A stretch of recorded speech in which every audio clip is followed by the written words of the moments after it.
a sec.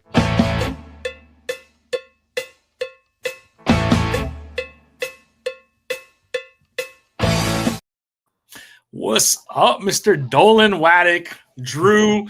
Good to have you, man. Good to see you. Hope you're doing well, brother. I'm doing fantastic. Glad to be here. Happy 4th, bro. Happy 4th. Yeah, it's just our nation's birthday. Love it. A great time to be cooking out, enjoying time with family, being grateful for what you have and where we are in the world. Yeah, I love it. Yeah. Ryan, it was so awesome, man. We got to hang out at Dallas Fan Expo. I know you're an Indiana guy, so you came down for Dallas, and we got to hang out with Aaron and Wes and all kinds of folks, man. Sully. I'll never forget it. It was a highlight, bro. It was definitely a highlight for me, man. Yeah, we're all gonna remember. We're all gonna remember it. You know, it's like those photos from that dinner. It's like there's moments that are special like that. Like I don't share photos with people. I don't post them. I don't share any of my private stuff. That stuff, it stays with me. You know, it's like those are just those memories that I'll hold on to. Just those once in a lifetime moments we're gonna have. Never have them again. Sure. For sure, man. Yeah, I'm like you, man. I like to be in the moment, so I try not to get too much on my phone and get too crazy. But it was great seeing everybody. Great seeing Wes from the Philippines, man. That was pretty awesome. So that was cool, bro. It was awesome, man. I had a blast. I feel so grateful getting to meet everybody and just so welcoming and hospitable, bro. It was awesome, man. Perch is like another level of a gentleman. So we'll keep his identity secret, like I guess it has been for a long time. But man, when we went to lunch and I sat down, I heard that voice like, "That's Perch." He's got like a radio voice, man. It's a very smooth voice, man.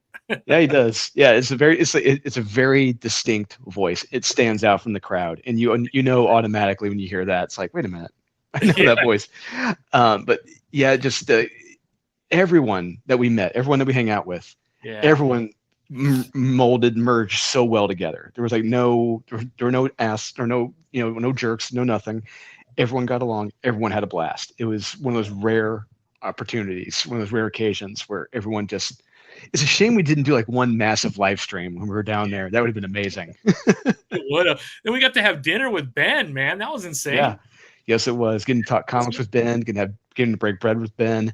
I got to share a story with him see if he remembered, because like a couple of years ago we were at New York Comic Con and a show before that where someone had said that I looked like I was his son, and so I kept calling him Pops or Dad at the show, and he kept calling me his son, at the show, which was hilarious.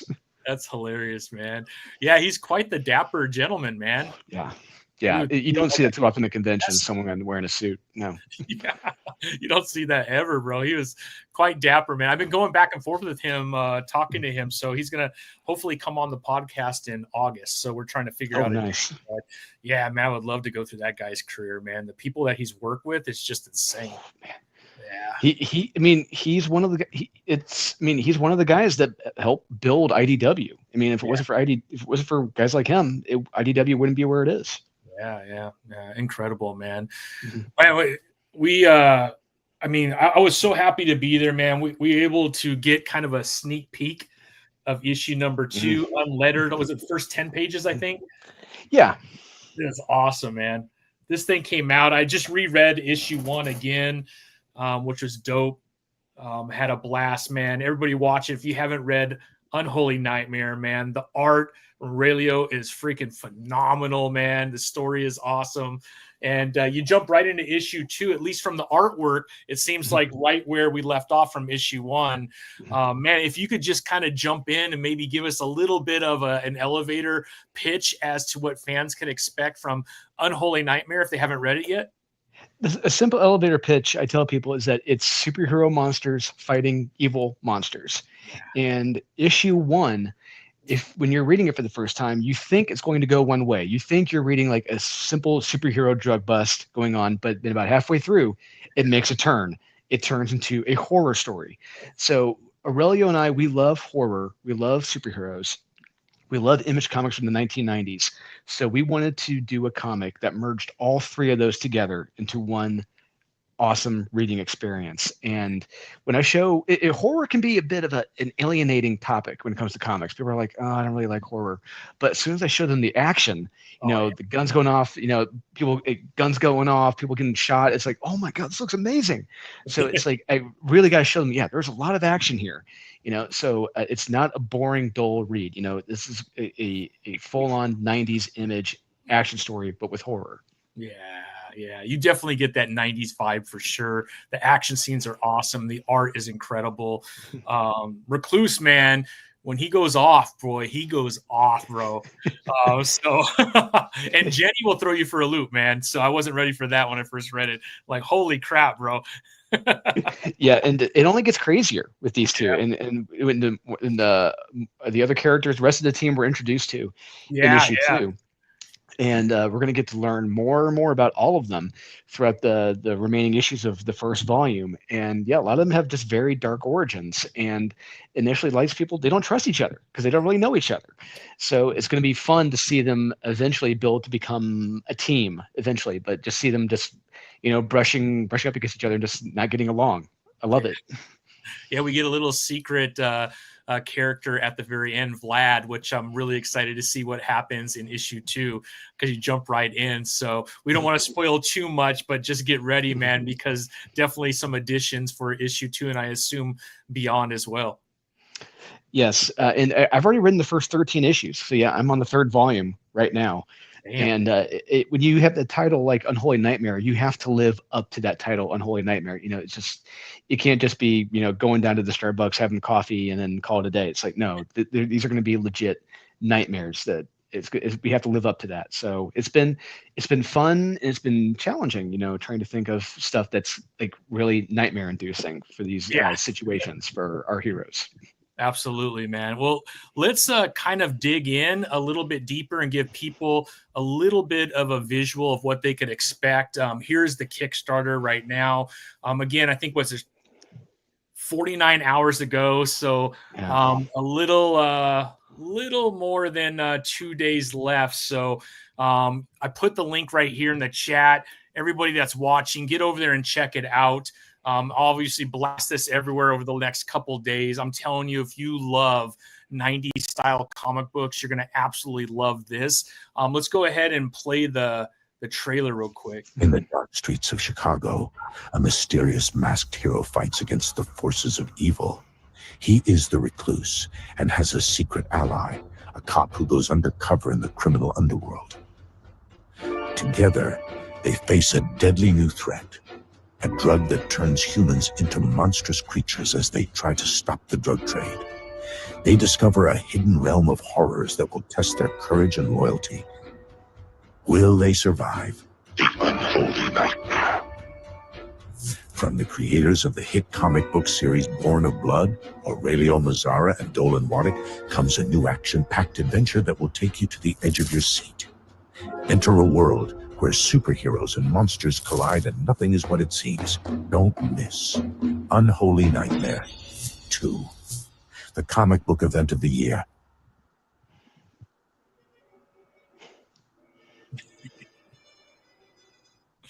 Dope, man.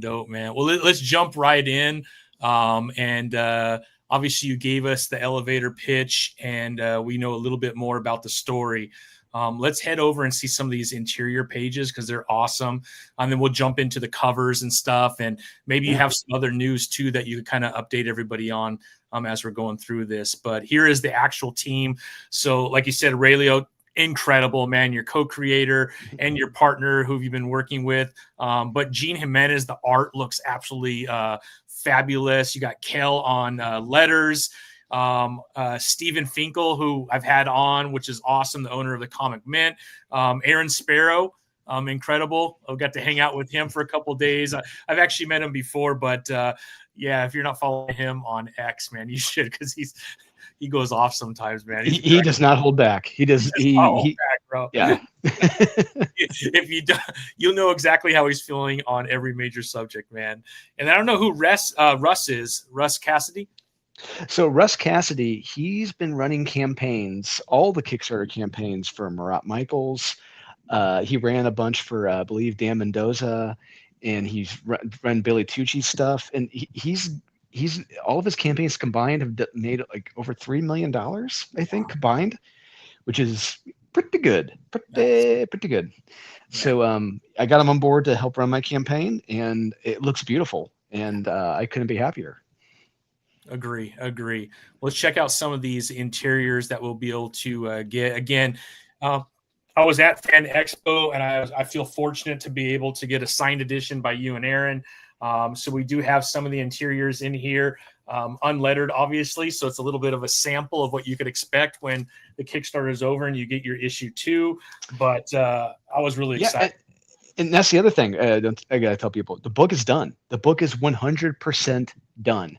So as soon as the campaign wraps, we're going to be reviewing the print files, and then it's off to printing. And then hopefully it'll be fulfilled by the middle or end of August. Nice, man.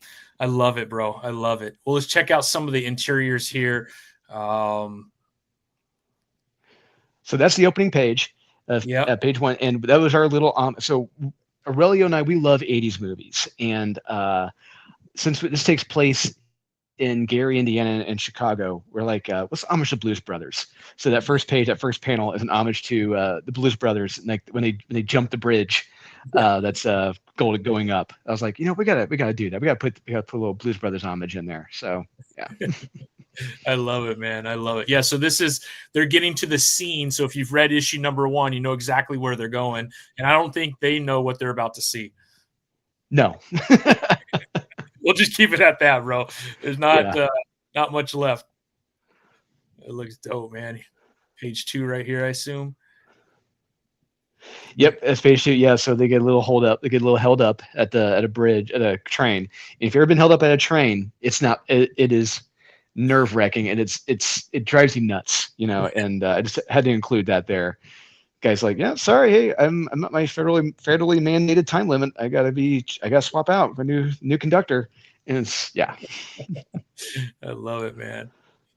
I love it. So this is really interesting. You kind of see this crow and its function, I think. So these birds are real. This is a Dracula parrot. It's called a Dracula parrot. Got it. And if you look, honestly, if you just type in Dracula parrot, they look exactly like that. Really? And they are some of the coolest birds I've ever seen in my life. And it's like one of those where like, I would love to have one of these.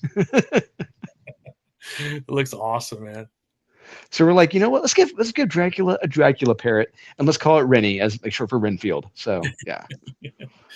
You can kind of see the mess that's been left around after issue number 1. And then we get to see a quick picture of one of the characters we were talking about earlier. So I cannot wait to see the function that this character plays in issue 2, man.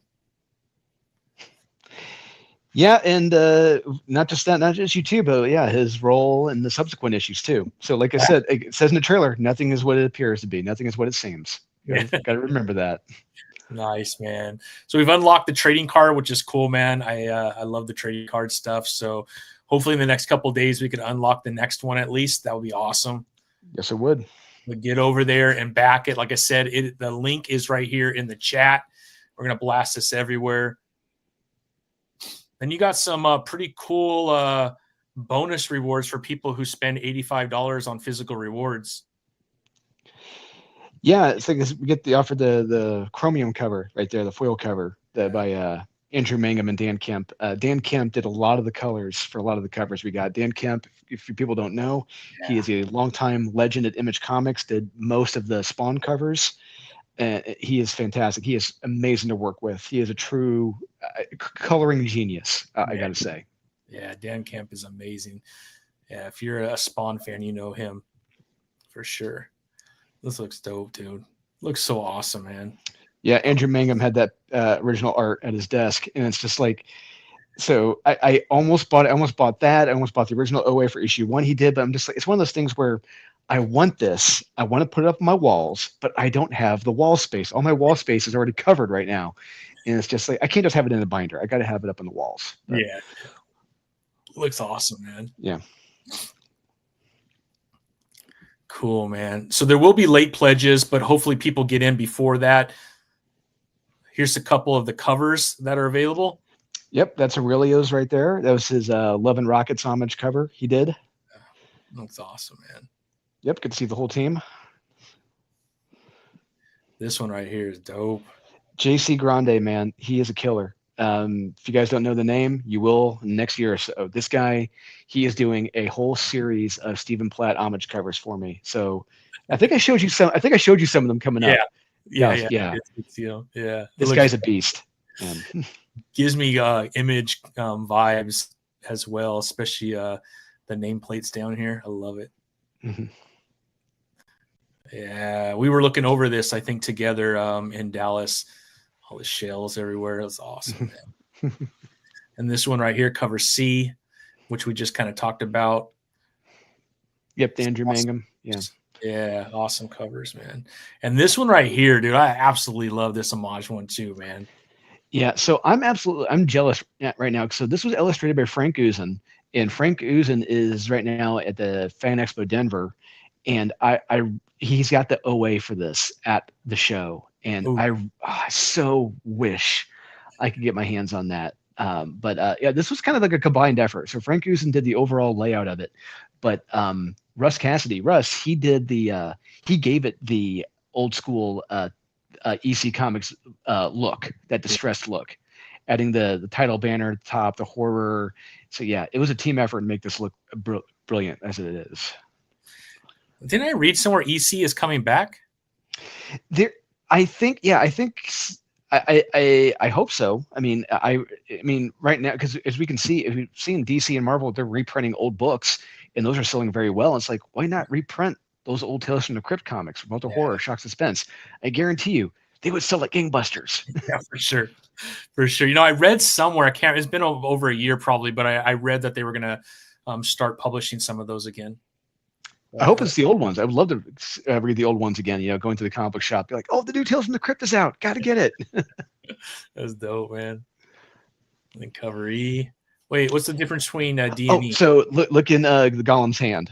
So you got the bloody head in that cover. Oh, gotcha. Yeah. That's dope, dude. Nice touch, man. Love it. And then cover F, which is the sexy one. Yeah, Jenny. Isaac Bell. Yeah, he killed it on. With this one, he's gonna be doing another one for us coming up, so I can't wait. I love it, bro. Cover G, which is also another awesome one. Yeah, TriStar. Yeah, he actually did. I think I'm not sure who did the first cover for issue 2. It's either TriStar or Andrew Mangum, but yeah, he did this, and I absolutely love it. Yeah, looks dope, man. Yeah, and then we get the sexier version of it. Yep, risque cover. Little risque, nothing wrong with that. Mm-hmm. And then you get the Virgin covers. The set, yeah, it looks dope. So there's a version of each set then, huh? That's awesome, man. Looks dope. Drew. Get all of them. Oh, there we go. I'm back. Okay. Sorry. Freeze? You must have froze, huh? Yeah, I think so. Yeah, but I'm back. Yeah. So you got all the Virgin sets too. If somebody wants the Virgin to go with their choice, so that's pretty cool. Yeah. And then why not get them all, right? Yeah, I get all the trade dress, or get all the regular covers, and get the Virgin covers. Yeah. Looks dope, man. Then obviously issue 1 is there. So if you did miss out on issue 1, now's your time to pick it up. Trust me, you want to grab this, man. It is so good, and I cannot wait. And it looks like you have this commitment where you're in it for the long haul, especially when you have 13 issues already done. So that's pretty dope, man. Yeah, this is our baby, and we have. It's just amazing the amount of people showing it to. They're just all blown away by it, by the quality. And when I tell them I've leaked some of the storylines going forward, what's going to happen, they're like, "Oh my god, I can't wait to see that." It's like you're telling me. So yeah, it's this series is going to get wild and crazy. Yeah. And I don't know if you still have any covers left. So the New York for later this year. This is the New York Comic-Con cover. So that was from last year. That's the New York Comic-Con. Issue 1. Yeah. Do you still have a little bit of these left? Yes, we do. Yeah, the Comic Mint has those in stock. There are some left. Sweet, man. It looks dope. Especially that MegaCon one looks crazy. Yep, by Vodon. We're gonna see his name a little bit later on if we scroll down. He did something else for us. Look at that.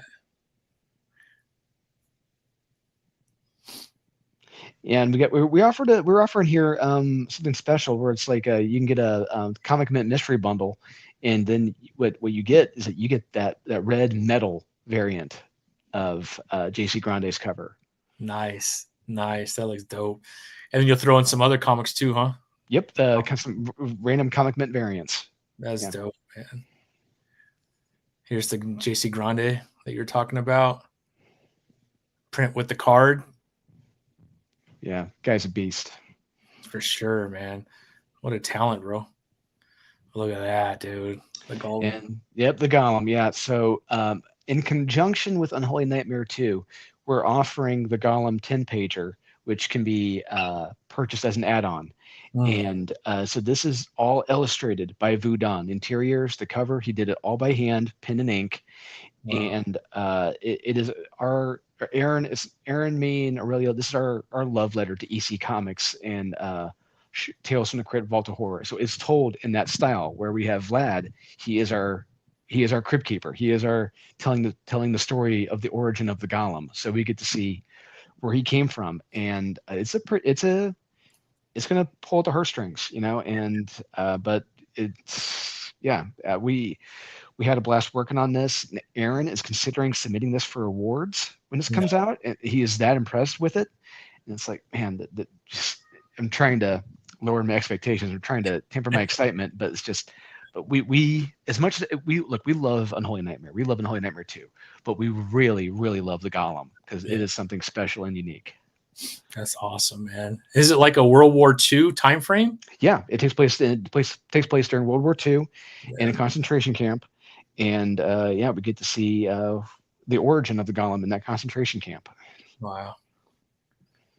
Crazy, man. He did this all by hand. I posted the video wherever I could. You just see Vodon just doing it all freehand. Wasn't no light box, no tracing, nothing. Did this all straight from his brain. That's insane, man. What a freaking talent. Yeah. I think the most important thing, which you've mentioned a couple times, is Unholy Nightmare 2 is done. So this will be sent out to backers pretty quick, which is awesome. That's the idea whenever you're doing a Kickstarter and you're doing it right, man. Yeah, we learned our lesson after issue 1, and we made some mistakes with issue 1 as far as fulfilling goes, but we like to think we've corrected. We fixed the glitch, if you will, and so we've got a credible. We're working with the Comic Mint now, so we're going to be utilizing them and their services for fulfillment, and so it's going to be much more organized and should be smoother than it was last time.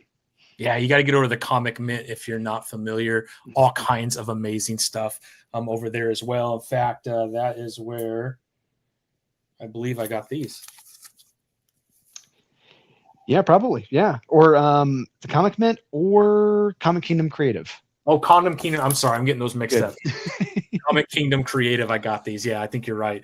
Yeah, hey, another book I worked on. How about that? Yeah, Aftermath is also another amazing title that you've worked on, which is really dope. Another beautiful book. You got Andre Lunatic on the pencils, Shelby Robertson on the inks, and Dan Kemp on the colors. It is amazing.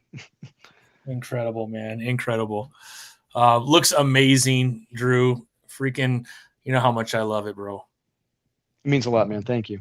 Yeah. I was so happy to see you and be able to get my sample of issue 2, which is dope. Got it signed by you and Aaron, which is awesome. So that is definitely in my box of autographs. If you haven't picked up issue 1, you can still pick it up. Phenomenal comic book. Art is insane. Yeah, man. Just dope. Aurelio just did such a fabulous job, bro. Such a fabulous job, man. And then I think we should talk a little bit about Kneel Before Doomface, which is also coming up, dude. This is another dope title, and I got my little short sample from Dallas as well from Aaron. That's his title. You guys are crushing it, man. Just pumping out really good quality, high quality stuff, man. Yeah, it's just it really, if it weren't for Wes, if it weren't for Thinking Critical, I would not be working with Aaron right now, or Joe Corallo, or anyone. This wouldn't be happening. You know, I don't know where I'd be right now, but Aaron is such an incredibly talented lightning in a bottle person, where it's like you gotta hitch your wagon to him, you know, because he will steer you in the right direction. And he is one of the few editors I trust. It's him and Joe Corallo are like the two I work with. And if someone else were to come with me as an editor, I'd be like, no, I don't trust you. So it's whenever a project I work on coming up or whatever, I always tell them Aaron's my guy, or Joe Corallo is my guy, and it's take it or leave it. They come with me. Yeah, Aaron is quite the talented guy too. Been in the industry for a long time at a very high level. So certainly doing some great stuff, man. Some great stuff, man. You guys are killing it.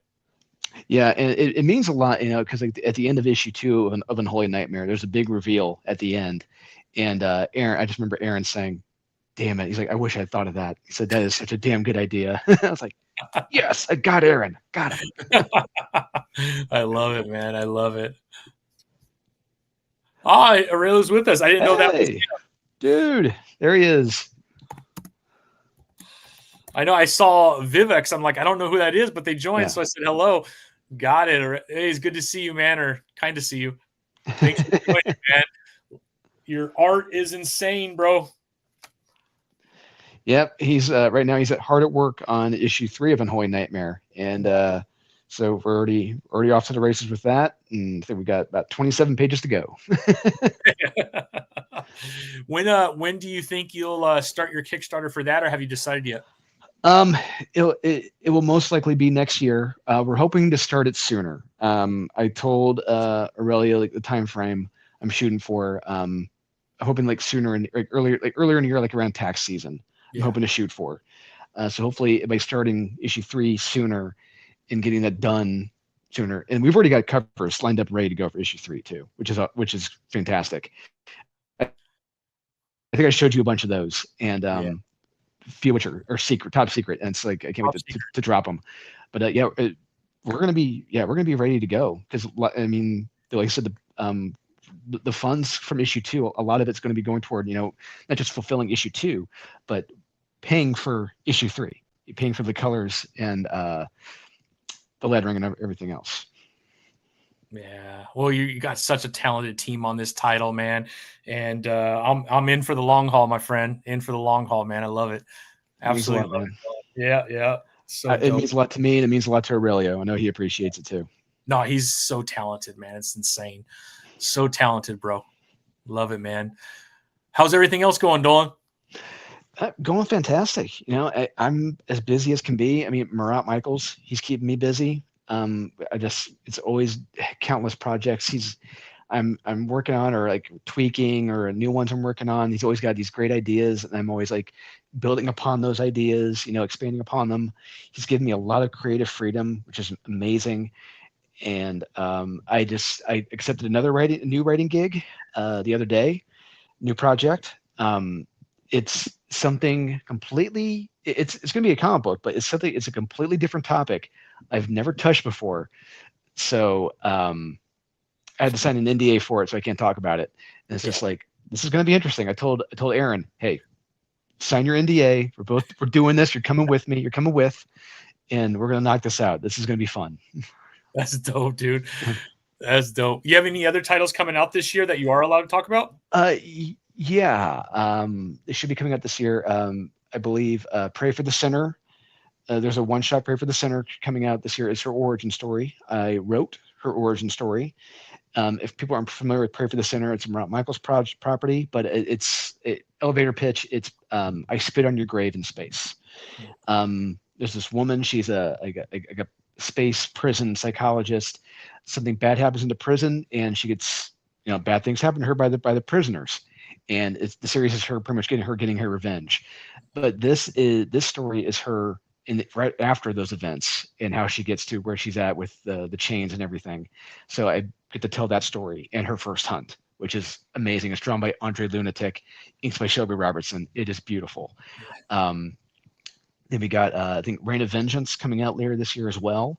It's pretty much Murat Michael's Punisher book. We're doing a Russian Punisher, and I cannot wait for people to read that. It's gonna be amazing.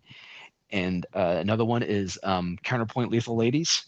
It's every female character in Murat Michael's has a property for all those female characters together in one comic, and they're all on a prison planet, and they gotta take down this evil entity. I can't really get into too many details, but it's all these ladies together fighting to survive. And I'm helping a little bit with a Blindside series coming out, a new Blindside book coming up from Murat, and I believe I can talk about it now. There is going to be a new Naughty and Nice ongoing series. I am the writer of. It's going to be 3 arcs, 15 issues. I'm on issue 14 right now. So I am way ahead of the game right now. Rod had to tell me, slow down. I'm like, I can't. It's like once you're in the creative groove, you just got to keep going. And this series is going to get crazy. It's going to get violent. It's going to get nuts. It's going to be like nothing you ever read before with Naughty and Nice. It's going to be a blast. It's going to be wild. So that's, and I'm doing another series called Head Shop for Big IV Comics. It's pretty much another new concept, I'm not really used to doing. It's dealing with hemp and marijuana, but like, what if it's used by an assassin? What if someone used it as a vape to take out people, and those effects on the brain, what it does. So that's been fun to do. I think that's it. It's a lot, bro. It's a lot of stuff I'm doing. Dude, you're busy this year, man. Good for you, bro. Thanks. Good for you, man. I think we have to talk about the chest hair, bro. Fan Expo, best chest hair in the entire arena, and here you are, all hair out, bro.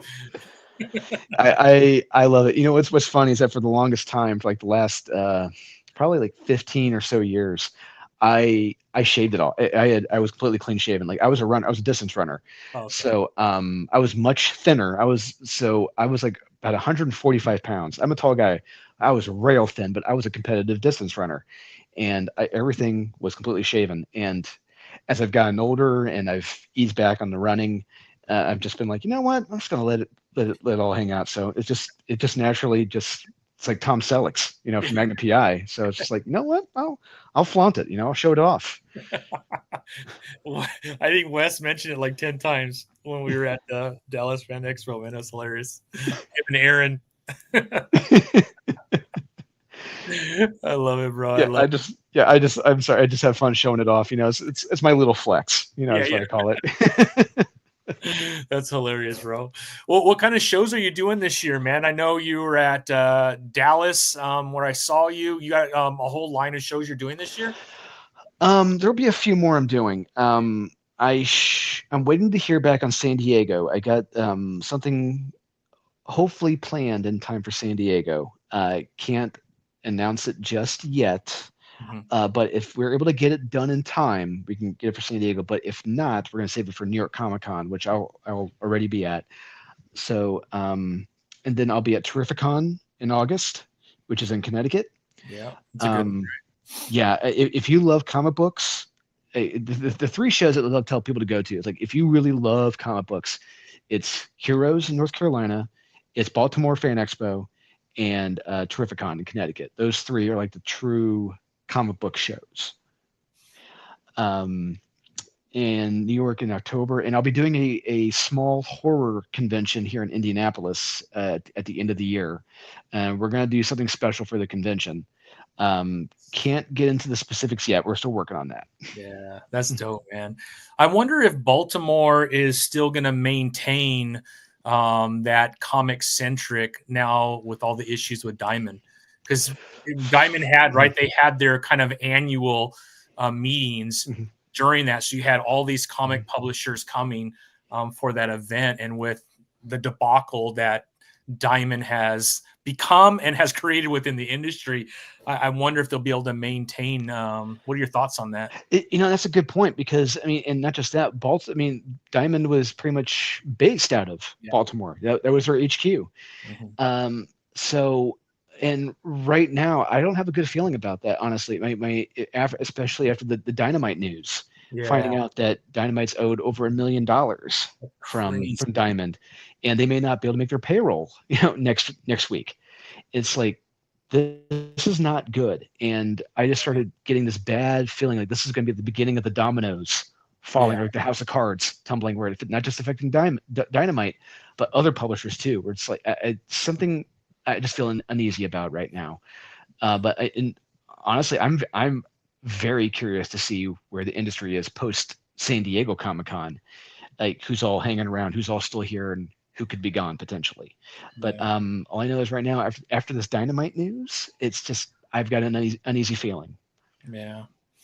I mean, if they haven't paid Dynamite, I mean, all those small independent regional publishers, they haven't been paid either, right? And obviously it's not $1 million, but if it's $10,000 for a small publisher that maybe has 4 or 5 titles, that could be devastating for them as well. Absolutely. So, yeah, you sent me the link on Instagram, and I read it. And I was going to do a video, but then Wes did one. I'm like, why would I try and do a video? Wes just nails it every single time, man. But if you haven't gone to Thinking Critical and watched Wes, I think he posted, was it yesterday, the day before? He just does a fabulous job of really getting into the details. I think with Aaron, right? It was with Aaron, if I'm not mistaken. But was it Aaron? Possibly, yeah. Maybe, yeah. Yeah, I can't remember. But anyways, he just did such a good job breaking down what that means for Dynamite. In fact, if I'm not mistaken, was it the CEO at Dynamite started selling off original art to be able to help make payroll? Like, it's just a terrible situation. And Dynamite's been kind of on fire lately too, with some of the titles that they pick up, the IP that they have. So to be in that position is not good, man. And Tommy, therein lies the problem. A lot of people don't realize behind the scenes, when you're publishing with an IP, they're licensing it out, and that costs money. And so I really wish I knew how much Dynamite and Nick paid for these IPs, because I guarantee you, with Hanna-Barbera, this was not cheap. If you're doing Johnny Quest, Space Ghost, Herculoids, I mean Darkwing Duck, Silver, all of these, it's not cheap. That on top of Vampirella and Red Sonja, I mean, those things add up, and trying to maintain those licenses, it's not cheap. It's expensive, and I guarantee you that was probably the silent killer for Dynamite. If this were be like a nail in the coffin for Dynamite, it's those IPs, because they cost money. Yeah, that's such a shame, man. Yeah, it is. I don't know what the answer is. I don't know if it could be fixed, but it's a terrible situation. And yeah, Dynamite really screwed over a lot of people, it sounds like. Yeah, it's just it's like more and more articles are coming out of just all these different, whether it's retailers or publishers, just all of them who have been, like you said, they've been screwed over. And it's just like, oh God, this is only getting worse. And I don't want it to get worse, but it's every day or week is always a brand new story coming out. Something has happened as a result of Diamond collapsing. And it's not a good feeling. Yeah. I mean, I have to think, because IDW is still going through Diamond too, right? Or did they move to Lunar? I think they're going to have to go to Lunar now. They'll have to now. I feel like they were in worse shape before all this took place than Dynamite. And now with this situation, Dynamite being in that situation, how is IDW not affected in the same way? Yeah, exactly. They're IP driven too. They're very much IP driven, and I think they said I think an article came out not too long ago where they said they're changing their titles around. Like, they're changing the different deals, the different arrangements. They're doing IPs now that new IPs that are owned by IDW. That way they're not like licensing them out or they're not having to do payouts to the big creatives. So it's like, okay, so they're trying to save money by doing everything in house. I understand. Save money, which is they're trying to steer it in the right direction. But it's just IDW is a publisher that won't die. They're staying around. It seems like their backer just has a bottomless pit of money to keep them going. And hey, good for them. They've managed to outlast Diamond, which is very surprising. I wish them all the best. I mean, I would think the IP for TMNT and to have Jason Aaron as the writer, that's got to be as much as 3 or 4 titles from Dynamite with their IP, right, from Hanna-Barbera. TMNT is one of the hottest titles in comics. Yeah, it is. And but at least we know with Turtles, the sales are there. Yeah. And I think part of the problem with the IPs with Dynamite is that a lot of the sales aren't there. I think some of them aren't selling that well. Great, and on top of that, you got to think about the art teams they have involved. Yeah. Like not interiors, but like the covers. You're giving Lucio and Carla's and Bjorn Barons do all these covers. They're not cheap. They do not have cheap rates. Mark Spears has done a lot of covers for them. It all adds up. Yeah. No, it's crazy, man.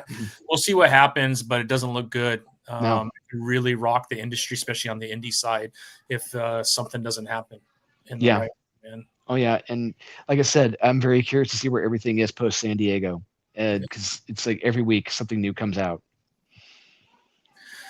I don't know what could be done, but that's crazy. Yeah, just cutting back on titles. Pension. It's good. I think we're going to start seeing a lot more penny pinching from the publishers, and probably a lot more people going to Kickstarter and Indiegogo. And it's crowdfunding is already crowded, pun intended. Yeah. But it really makes you wonder just how many more can really take up that space in the crowdfunding sphere. Yeah, that's a good point. Yeah. Well, Drew, I'm really glad to talk to you and hang out with you. I know you're with family, but everybody, the link is right there in the comment section. I will post this over the next 2 days. I'm telling you, Unholy Nightmare, you don't want to miss out on this. I know issue 2 because I've been able to see some sneak peeks. Aurelio, thank you for joining today. His art is absolutely fantastic. Drew, Aaron, and the rest of the team that we talked about, man, congrats on issue number 2. You hit your goal. Let's see if we can't get you to unlock that next surprise that you have for fans that you'll reveal hopefully in the next day and a half once you hit that $8,000 mark. But yeah, so happy for you, my friend. Congratulations. Thanks, man. Appreciate it. Glad to be here too. Right on, Drew. Well, I hope you have a great rest of your 4th. And yeah, we'll talk soon, man. We'll be in touch. You too, man. Sounds good. All right. Thanks everybody for joining today. Happy 4th.